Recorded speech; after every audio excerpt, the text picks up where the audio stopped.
Hi, everyone. Welcome to The World This Week. I'm François Picard. The World This Week in partnership with The Daily Beast. The Daily Beast correspondent at large, Barbie Lazza-Nadeau, joins us from the Italian capital, Rome. How are you? I'm fine, thanks. Joining us from Jerusalem, France 24 correspondent, Iris Mockler. Welcome back as well to Catherine Field, Paris correspondent for New Zealand radio and television and print. How are you today? I'm good, thanks. Thanks for having me on the show. And we want to welcome Dave Clark from the French news agency AFP's Brussels bureau. Dave, you're not in lockdown yet, but this weekend you might be a little bit. Yes, there's going to be new restrictions here in Belgium, and we're going to have to wear our face masks when we're indoors in shops and businesses. A lot of people have been doing that anyway, but there's going to be new restrictions. Yeah, a recurring theme all week. It's been returns to lockdowns. We're going to talk about it in a moment, or enhanced measures. Nowhere more so than in the United States, where this week we have seen a spike above 3 million cases so far. Sunbelt states, places like California, Arizona, Texas, Florida, particularly hard hit. We can show you images of a drive-in testing center in Houston for COVID-19. Of course, one of the consequences of the way the pandemic has traveled throughout the United States is that Americans are not traveling to Europe. It was the week the Louvre reopened in Paris to tourists, and there were no Americans there. It's quite startling when you look around the streets of Paris to see the Americans are not here this summer. Barbie Lazza-Nadeau, the same holds true for Venice and Rome. That's absolutely right. It's so strange not to hear boisterous Americans in the summer in these cities, in Florence as well. They're really missing the American dollars, but I don't think they're missing the Americans. We've seen poll after poll here say that they would rather not have the American tourists this summer. They'd rather be able to, keep the COVID-19 away. After all the hard work and the sacrifices this country made, being the first epicenter really in Europe, the money's just not worth it, they're saying. And as an American, how does that make you feel?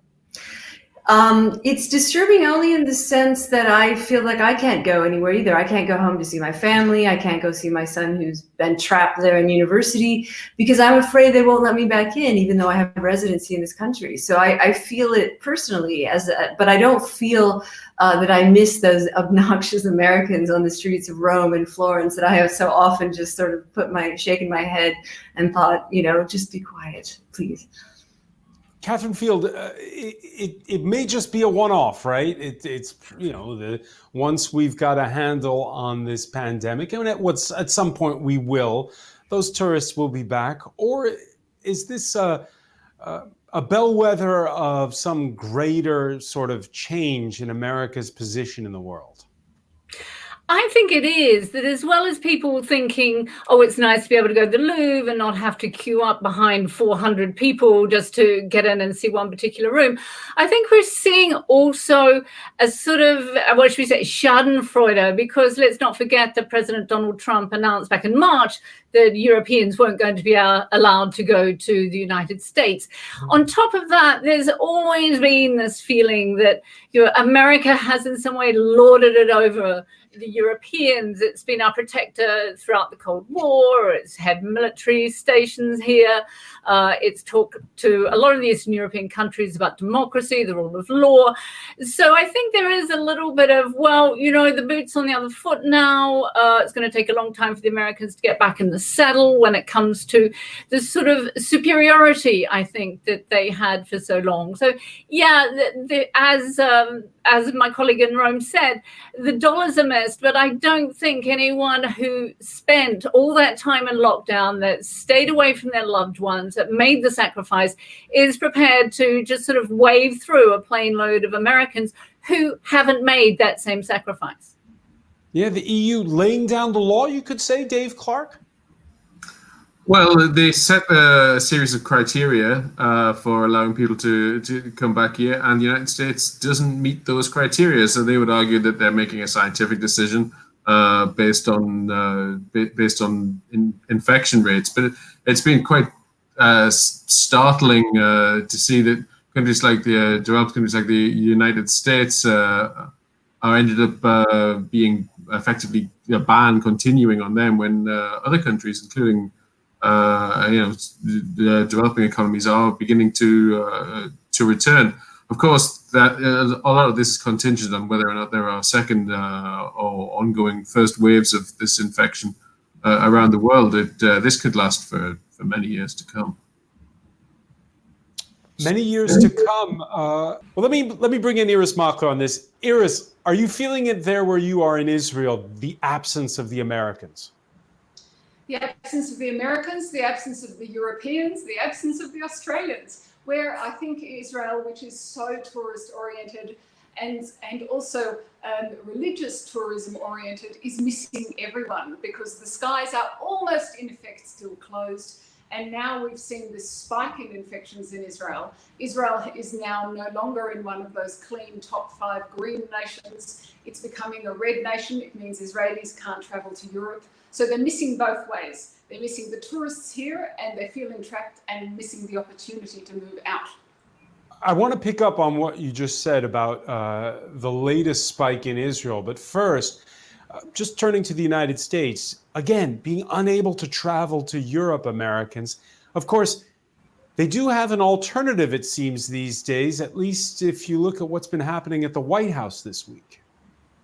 Mr. President, I'm certain that together we can unlock a future of even greater potential for our children, prosperity for our people, safety for our citizens, and pride for our countries.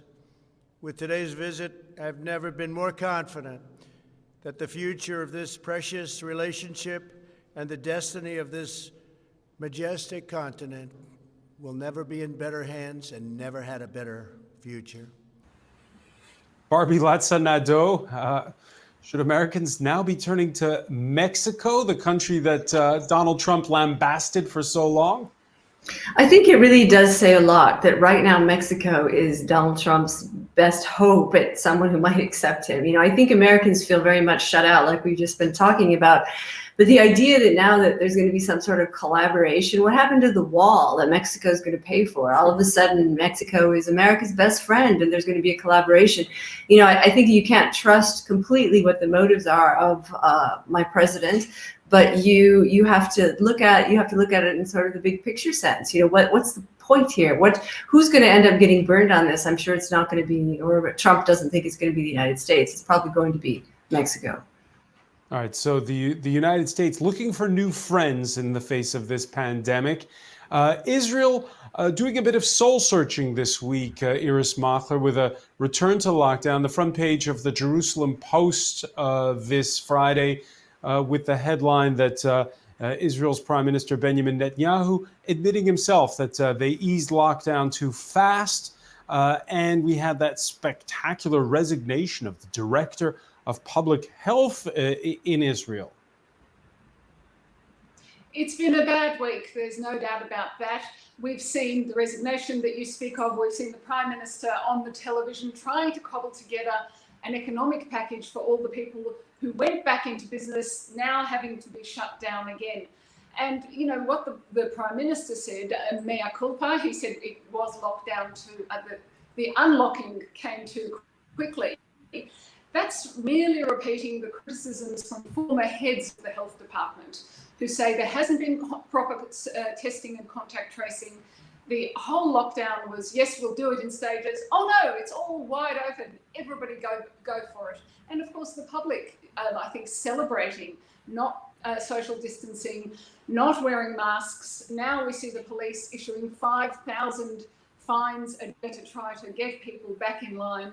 But I think the public patience is wearing thin. And as the public loses faith in the politicians on this issue, people are reluctant to obey when they're told, for example, to shut down a gym. And they say, that's not well thought through. We're not going to do that. And it's very interesting to see what's going to happen if there is large, wide-scale public disobedience on these issues. So let me ask you to compare then with your native Australia, where we've had orders to have a second lockdown in places like Melbourne.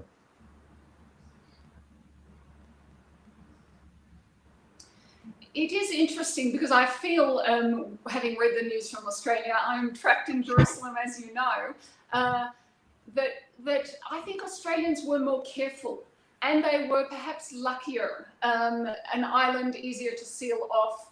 But now they are definitely paying a price because we're seeing a spike too in the cases in Melbourne area with people in other cities. You know, states in Australia. Australia's a very big place, but I've never seen this in my lifetime. I didn't even know if it was legal.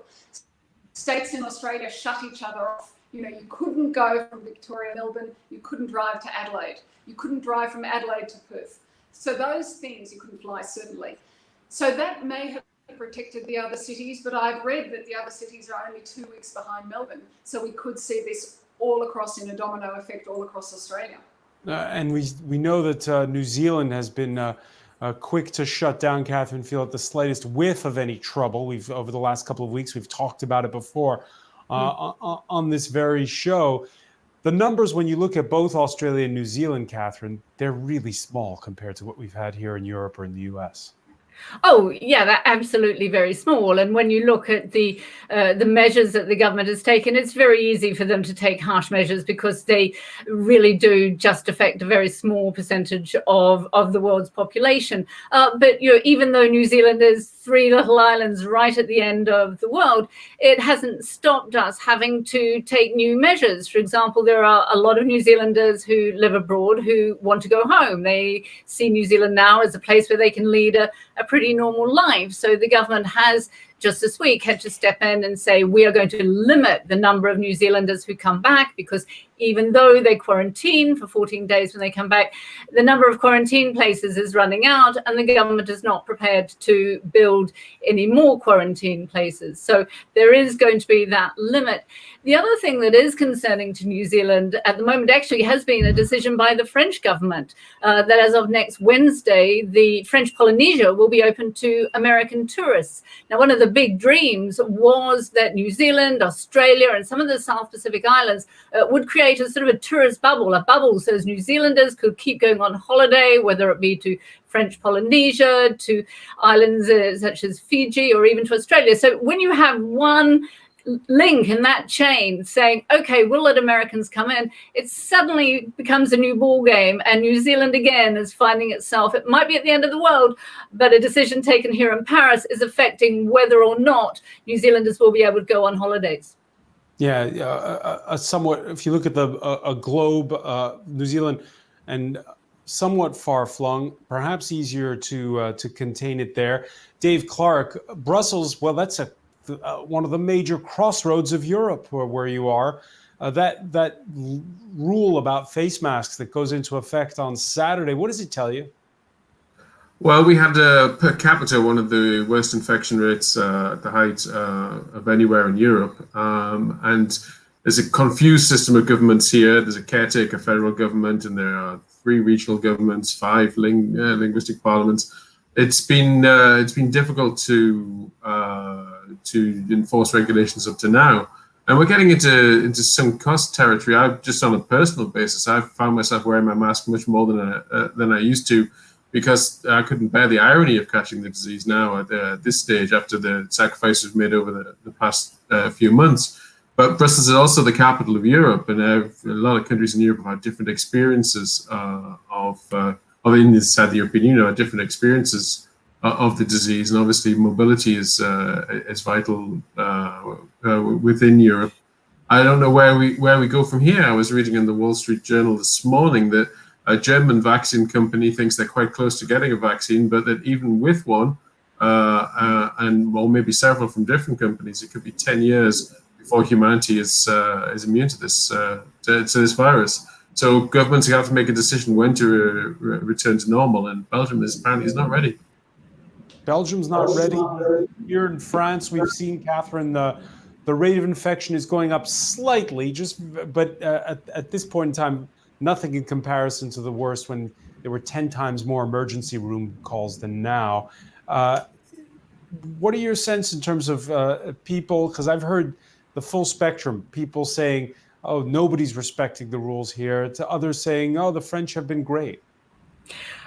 Well, I think when you talk about France, you have to be more specific. It really is just that northeastern quarter of France that's having these new clusters that also in the original outbreak had so many cases. Certainly, last weekend I was up on the Normandy coast and Brittany as well, and there was a lot of very good social distancing. The restaurants were open, that they were practicing social distancing. A lot of people wearing face masks.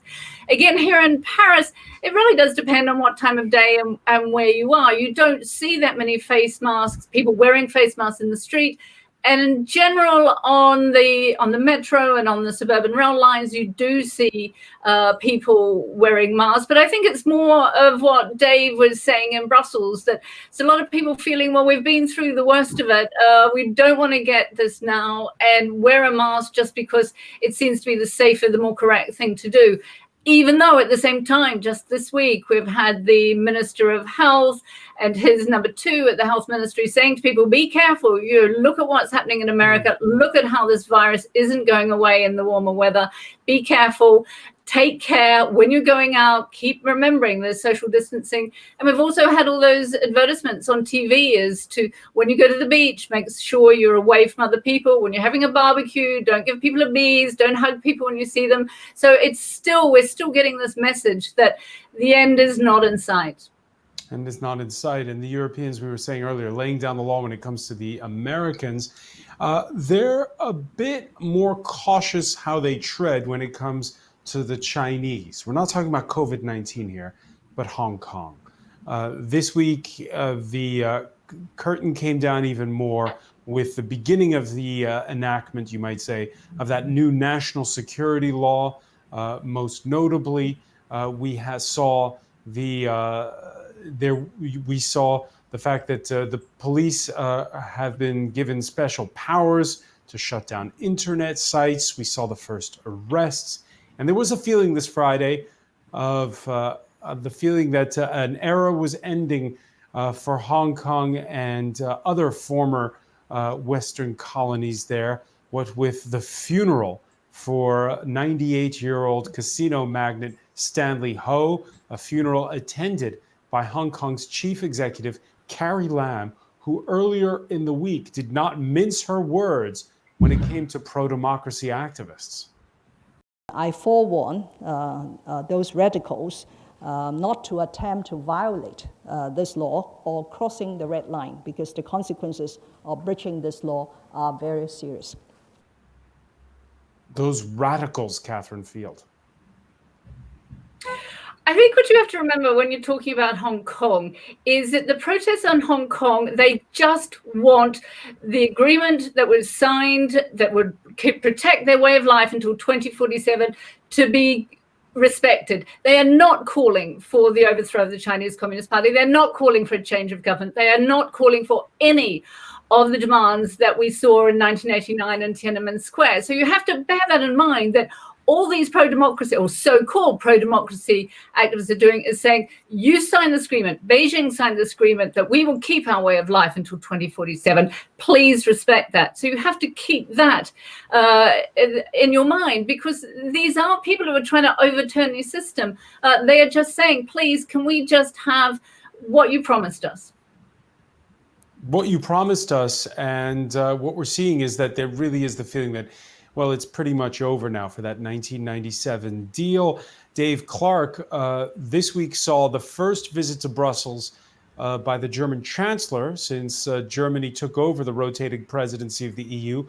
Angela Merkel coming under fire at home, but not only at home, for, as the Times of London put in an article, being too soft on China. Well, Germany and the European Union have had a dilemma on this for several years, and in typical Brussels style, they resolved to have it both ways, perhaps because they couldn't agree, or perhaps because it was a more sensible route initially. China is a rival to the European Union, a systemic rival. They admit that in that sense there is threat, but they also do not want to be in a Cold War style confrontation with the Chinese.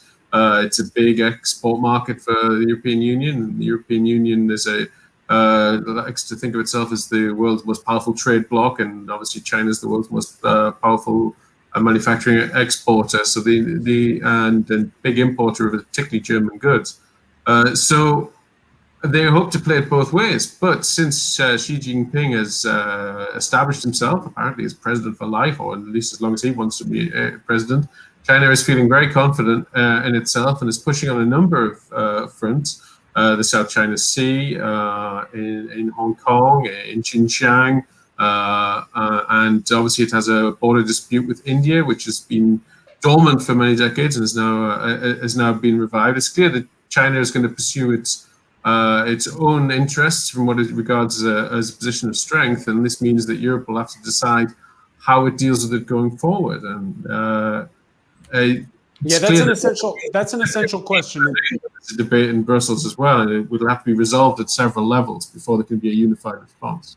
If I may just say, let's not forget that after the Tiananmen Square, the European Union, or the European community as it was then, moved very quickly. There was the summit in Madrid and they imposed sanctions on China that really did put China back in its box. It was on the defensive for 5 to 6 years until the mid-1990s, when we saw more of an opening up, when we saw American President Bill Clinton reinstate most favored nation trading status to China. So I think there actually is a blueprint for how the European Union could move ahead. And it was quite, how should I say, disappointing to see just a couple of hours ago the European Union program for next Monday's foreign ministers meeting in Brussels doesn't even have China on the agenda. It has many other objects, many other pieces on the agenda, but it doesn't have China on the agenda for the European foreign ministers next Monday. Doesn't have China on the agenda. Nonetheless, we heard the French foreign minister say it was going to be brought up at that meeting next Monday. Let's listen. À partir du moment où il y a cette remise en cause des fondamentaux de justice, nous considérons que ces principes-là sont aussi remis en cause. Et par ailleurs, nos propres ressortissants peuvent eux-mêmes être victimes de ces nouvelles dispositions. Et donc nous aurons l'occasion de reparler de cette question au sein de l'Union européenne lundi prochain, puisque nous nous retrouvons lundi prochain avec l'ensemble de nos collègues des affaires étrangères. But Barbie Latza-Nadeau, we've already seen blowback from the Chinese, summoning the French ambassador, strongly critical of France for that statement that you heard. And as Dave Clark was saying, there isn't a unified approach.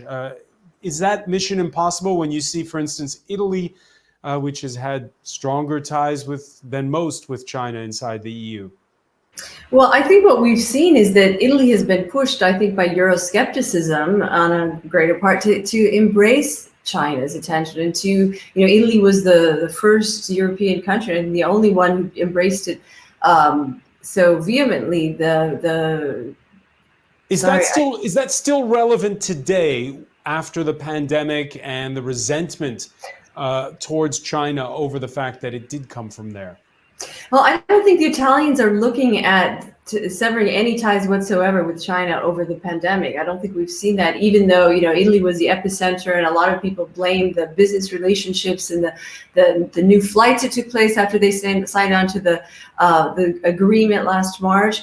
But the Italians here are still not as Chinese skeptic as the rest of Europe is. They are more Europe skeptical than they are China skeptical right now. And there was a poll in the Italian newspaper just this week saying, do we want to shun China as one of our preferred business partners? No, we don't, because where Europe won't give Italy a chance, China really will. China's willing to take risks and invest in this country. Even if it means throwing Hong Kong under the bus? I haven't seen any blowback whatsoever in the Italian press or from the Italian government on what's happening in Hong Kong on an official level. And I think that that's particularly telling.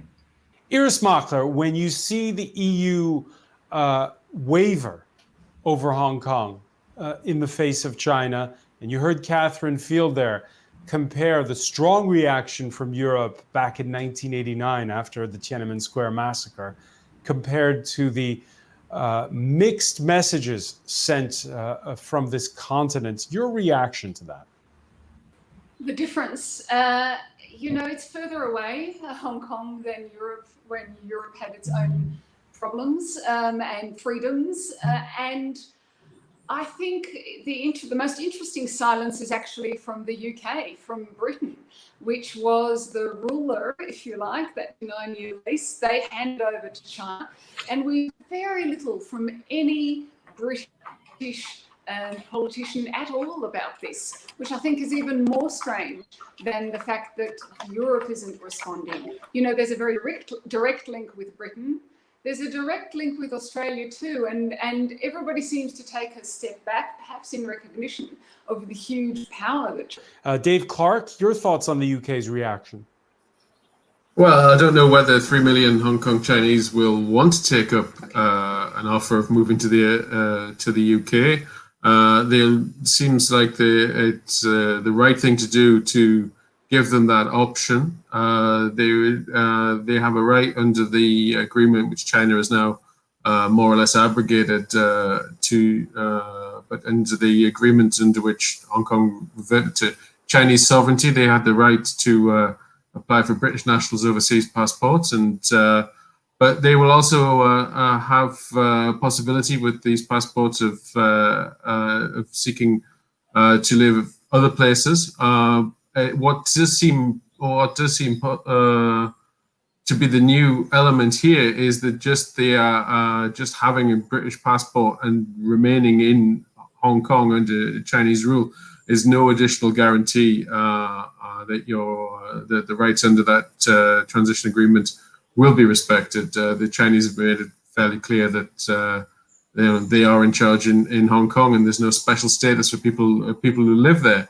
So the British have done presumably the minimum they could in enforcing this agreement. There's not a lot Britain can do from the other side of the world, and maybe this offer of a path to citizenship should have been made long ago, shortly after the agreement was made.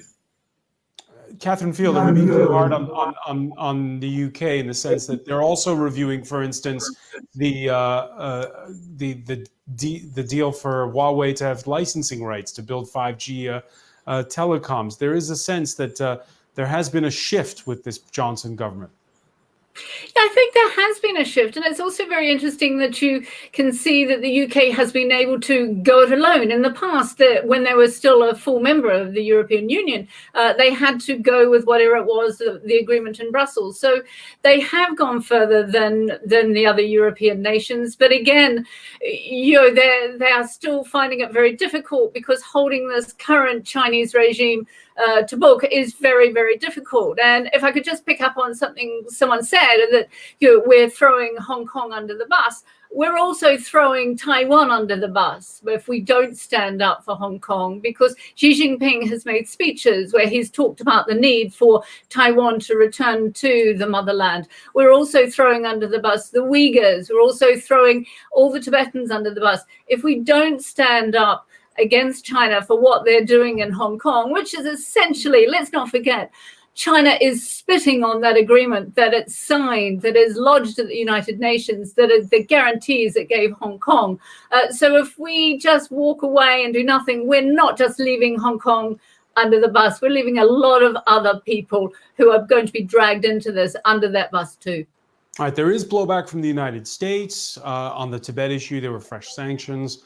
We've seen when it comes to Hong Kong, when they started to cut the tap on the internet, there was blowback from the likes of Facebook and Google, and the US Secretary of State talking about shutting down the Chinese-owned, very popular social media app, TikTok. Laura, your viewers should know we're taking this very seriously. We're certainly looking at it. We've worked on this very issue for a long time, whether it was the problems of having Huawei technology in your infrastructure. We've gone all over the world, and we're making real progress getting that out. We declared ZTE a danger to American national security. We've done all of these things with respect to Chinese apps on people's cell phones. I can assure you the United States will get this one right too, Laura. I don't want to get out in front of the president, but it's something we're looking at. Barbie Letsa-Nadeau, your thoughts on an eventual ban on TikTok? Well, I think you're going to disappoint, thousands of teenagers, but probably not many other people than that. And I think the United States will eventually. I've been listening to this rhetoric in the United States continue to build, and I think that banning something like TikTok would be seen as a feather in Trump's cap in many ways. And I think that's what they're looking for, especially ahead of the election. Anything to make him look strong and like he's taking a stand.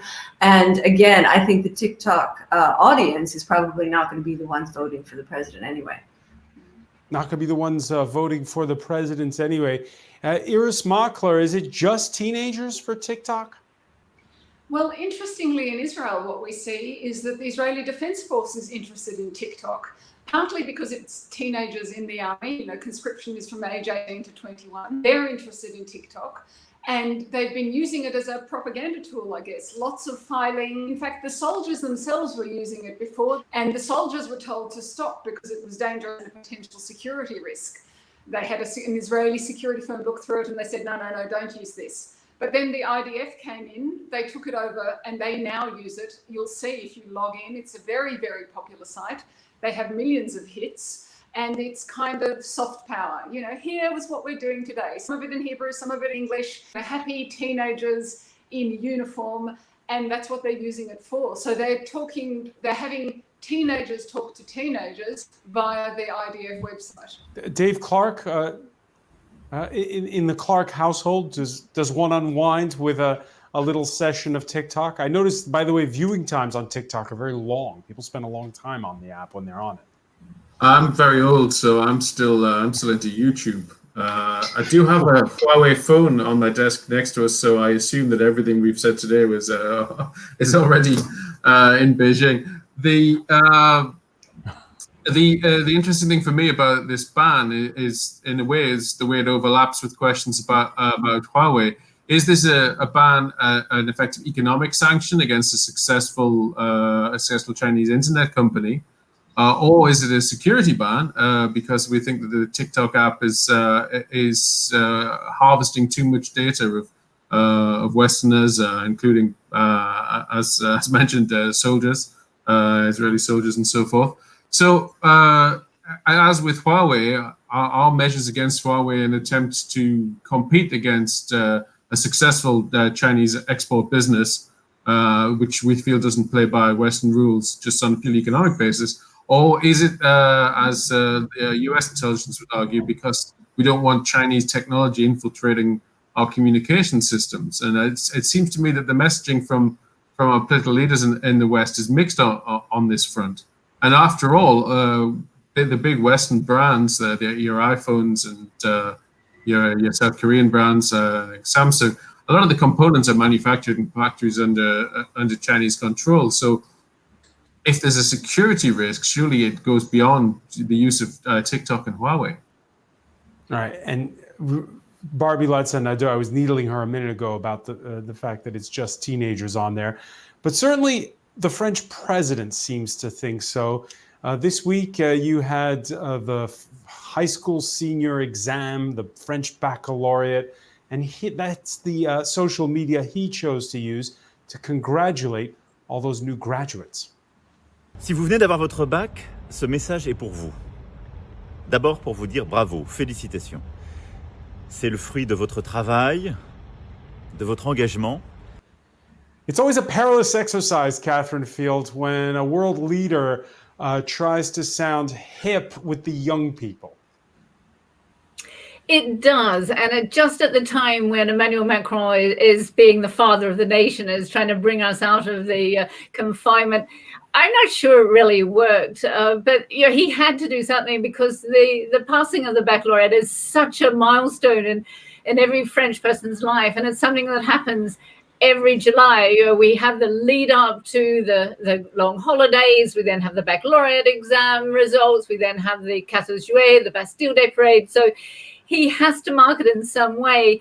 Was it right? So when you have Catherine, on the one hand, as we heard earlier, the French foreign minister blasting China over Hong Kong, but then the president choosing TikTok to congratulate those high school seniors. Is there a contradictory there or not? Oh, absolutely. There's the response to all of this has been so piecemeal. It's been this today, that tomorrow. Who knows what it'll be the week after? Yeah, there were a million other ways that Emmanuel Macron could have sent that message, and to do it by TikTok, I'm not sure even of the numbers, but I don't think TikTok is as popular in France as many of the other apps that the young people use. All right, one final issue, and we began the show talking about tourists. Barbie Latza-Nadeau, I want your reaction to a decision that came out from the French president himself, and that is that the rebuilding of Notre-Dame Cathedral, they're going to rebuild the spire with the same materials, wood and lead, and they're going to have it as it was before. There'd been a contest to see if maybe they could change, maybe they could innovate. Your reaction to the fact that by 2024, the French want to have Notre-Dame as it was before that fire? I think it's the right decision. And I think you're talking about tourists and American tourists, when they're finally allowed back in Europe and go to Paris, they want to see it like they envision it in the postcards, or like their parents saw it in their honeymoon, or whoever saw, these beautiful sights across Europe. It would be disappointing if there had been some sort of modern twist to Notre Dame in the rebuilding. I think it is the right decision. We see it here in Italy all the time. An earthquake wipes something out, the Basilica in Assisi, for example. They built it exactly as it was before because people want to see that. They expect it. And I don't think that that's a wrong decision to preserve history, even if you have to recreate it. Dave Clark, the argument's been made by some architects that, well, this is a structure that's always been a work in progress ever since the 12th century when the first cornerstone was laid, and why not innovate?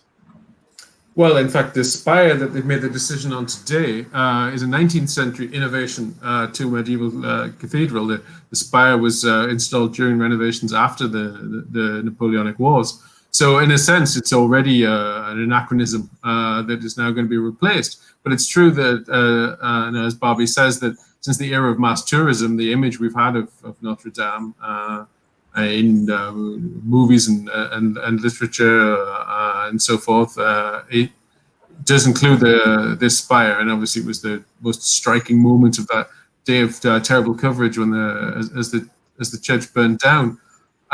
Broader, I think, as a former Paris resident, there's a big question about whether Paris is a ville musée. Is Paris now just a museum city for the benefit of Chinese, Japanese, and American tourists? And if the tourists aren't coming back anymore in the era of COVID, why not build a new city? Catherine Fields, build a new city or make it exactly the way it was before? Well, I'm of the opinion that we have these anchors in our lives, and these buildings are as much our anchors, whether it be the Acropolis, whether it be the Colosseum, and Notre Dame is one of them. And in a time of great uncertainty as we are at the moment, it's good that it's going to be put back up. It's going to be there. We're all going to be able to go back and see it, and we're going to be anchored in such a changing and uncertain world. But you have to also remember that steeples and spires were put on churches and cathedrals for a reason.